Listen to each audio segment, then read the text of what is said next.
Kelly Ripa took a moment out of her live morning show to pay tribute to Malcolm-Jamal Warner. The Live with Kelly and Mark host, 54, paused the show on Tuesday, July 22, to commemorate Warner following his sudden death by drowning over the weekend. He was the first ever guest on Live. In 1988, there's a lot of sad news in the news, so I guess we'll just get to it and then try to do a hard pivot afterwards, Ripa told co-host and husband Mark Consuelos on the show in lieu of their typical introduction, per Entertainment Weekly. I can't believe this, because producer Malcolm-Jamal was telling me backstage that the very first episode of this show, Malcolm-Jamal Warner was a guest on, she shared with the studio audience, before a clip played showing Warner on the show. In the video, Warner, who was starring as Theodore Huxtable on The Cosby Show at the time, could be seen walking out and greeting the original hosts of Live, Regis Philbin and Kathy Lee Gifford, during their first episode on September 5, 1988.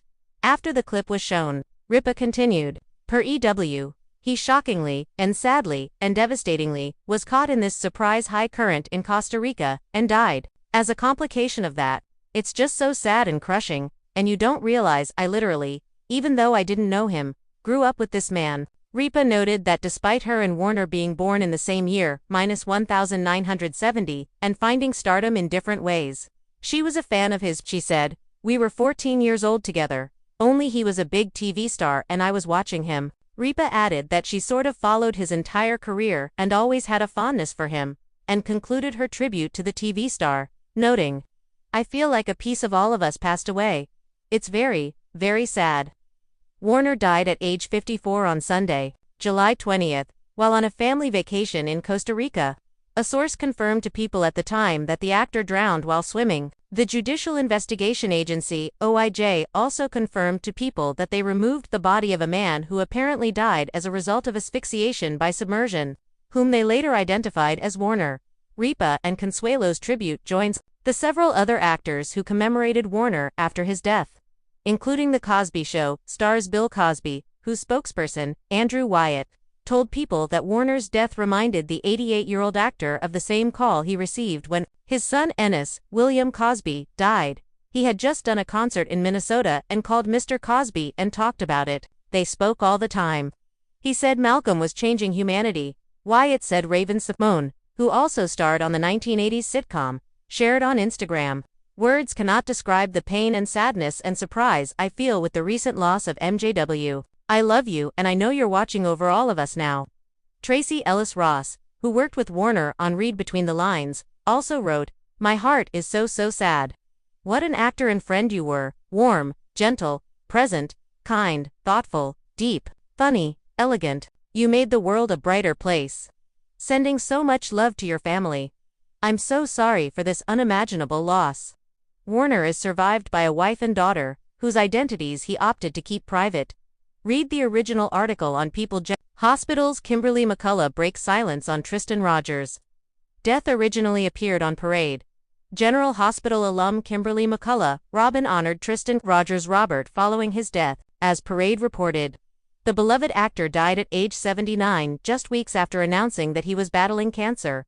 McCullough played Rogers' on-screen daughter for decades. In fact, she grew up with him, having started on General Hospital at age 7. Now, she's mourning a man who had a massive impact on her life. McCullough used Instagram to remember Rogers, sharing a throwback picture of them. The adorable photo featured a young McCullough grinning from ear to ear as she got a kiss from Rogers. McCullough kept her caption simple, writing, "Trissy forever." Fans popped up in the comments to express their condolences for McCullough. "So sorry for your loss," wrote a fan. One fan stated, "So very sorry for your loss, Kimberly. He was so great. May he rest in peace." "So sorry for your loss," said a fan. Another fan declared, "I'm so sorry for your loss. May he rest in peace. I'm so sorry for your loss, Kim. My thoughts and prayers are with you and Tristan's family." Read one comment. "Oh honey, am so sorry for your loss. Oh hun, am so sorry, my heart breaks for you." And, "So heartbreaking. I'm so sorry," were more fan comments. Mick Culloch isn't the only one honoring Rogers. General Hospital fans have come out in droves to remember him, taking to social media to express their sadness and share their favorite memories of the soap star. General Hospital airs weekdays on ABC.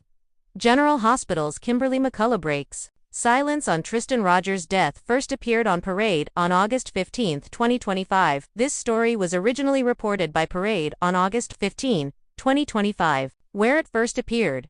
The deaths of Glee stars Cory Monteith, Naya Rivera, and Mark Salling are still difficult for their former co-star Diana Agron to process. It's hard to think of our loved ones from the show not being present with us anymore because they feel so present in my heart, body, mind, soul, all of it. Agron 39, said on the Wednesday, August 13th, episode of the And That's What You Really Missed podcast. I think that tenderness I feel and the memories that I have of who Cory, Naya, and Mark were as people, as cast members, as our friends and family are just so vivid. She added, that will never dissipate for me, ever. I think there's beauty in that. I could replay memory after memory after memory. Agron played Quinn Fabre on Fox's Glee opposite Monteith's Finn Hudson. Rivera and Salling played Santana Lopez and Noah Puckerman respectively. Glee cast. Where are they now?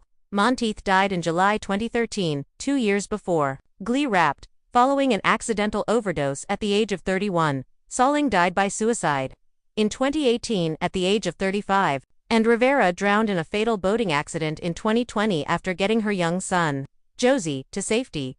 Agron further said that she often looks back on her former co-star's talent and work ethic with fondness in the years since their respective deaths. He was a teddy bear.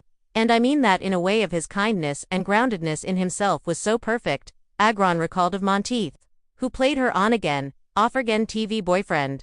He was this tall, big brotherly presence in all of our lives. She continued, Cory just felt so safe and equally excited about what he was getting to experience with his character. His character had a leadership position in the show, as well, and there was not an ungenerous bone in his body.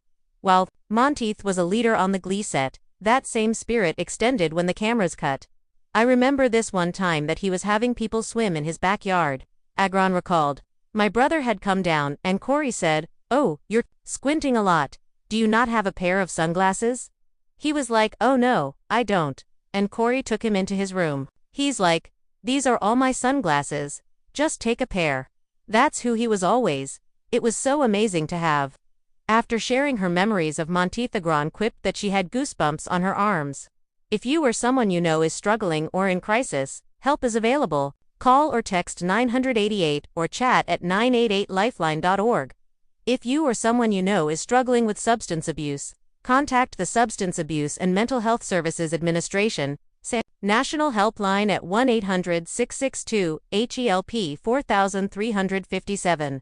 Real-time host Bill Maher called out Democrats like former Vice President Kamala Harris and the Clintons for being afraid to come onto his show while praising Republicans for coming on and taking their beating like a man. The real-time host said people ask him all the time why he doesn't have guests like Harris or Bill and Hillary Clinton on his program. But according to Maher, it's not for a lack of trying on his end. You think we don't ask? We ask these people every week. They say no, he said. It took 8 years and a petition to get Obama on.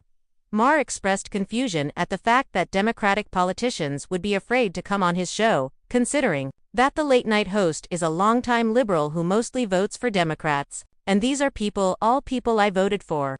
Think about that. They're afraid to come on the show of a guy who voted for them, he jeered. The Republicans, they show up and when they do, they take their beating like a man. The late-night host then played a montage of conservatives appearing on Real Time and getting into heated disagreements with him. Conservative guests included in the montage were former Speaker of the House, Kevin McCarthy, former Attorney General Bill Barr, Florida Governor Ron DeSantis, and longtime Trump ally Steve Bannon. Look, I would love to have AOC on the show, and Zoran Mondani and Elizabeth Warren, but I can't subpoena the guests and I can't fix that, Maher asserted. What the Democrats are scared of more than anything else, I mean, obviously, besides gluten, is being primaried from the far left. Even though most Democrats are not far left, they're mild-mannered and moderate, he joked, at least at my bath house, although Maher was critical of Democrats who were too afraid to make an appearance on his show. There was one liberal politician who Maher praised for being brave enough to make an appearance on the prior segment. Maher poked fun at California Gov. Gavin Newsom for his perfect hair, but commended the fact that he's willing to come on his show.